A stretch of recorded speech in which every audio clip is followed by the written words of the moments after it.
আজ থেকে শুরু হলো মাধ্যমিক পরীক্ষা। কোচবিহার জেলায় মোট 26,627 জন পরীক্ষার্থী পরীক্ষা দিচ্ছে। তাদের মধ্যে ছাত্র সংখ্যা রয়েছে 11,635 জন এবং ছাত্রী সংখ্যা রয়েছে 14,992 জন। মোট 138টি পরীক্ষা কেন্দ্র রয়েছে। প্রথম দিন শান্তিপূর্ণভাবেই শুরু হলো মাধ্যমিক পরীক্ষা। প্রশ্নপত্র ফাঁস রুখতে কড়া পদক্ষেপ নিয়েছে বোর্ড। প্রত্যেকটি পরীক্ষা কেন্দ্রে কড়া নিরাপত্তার ব্যবস্থা করা হয়েছে। প্রত্যেকটি পরীক্ষা কেন্দ্রে সিসিটিভির নজরদারির ব্যবস্থাও রয়েছে।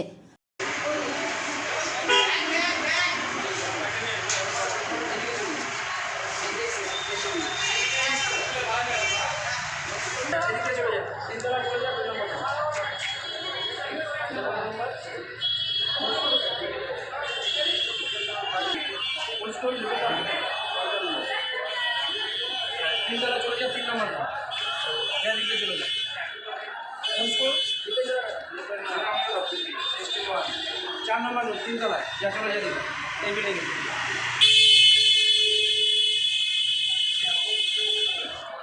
पाँच नंबर तीन तला चलो जा এই বিল্ডিং चलो ना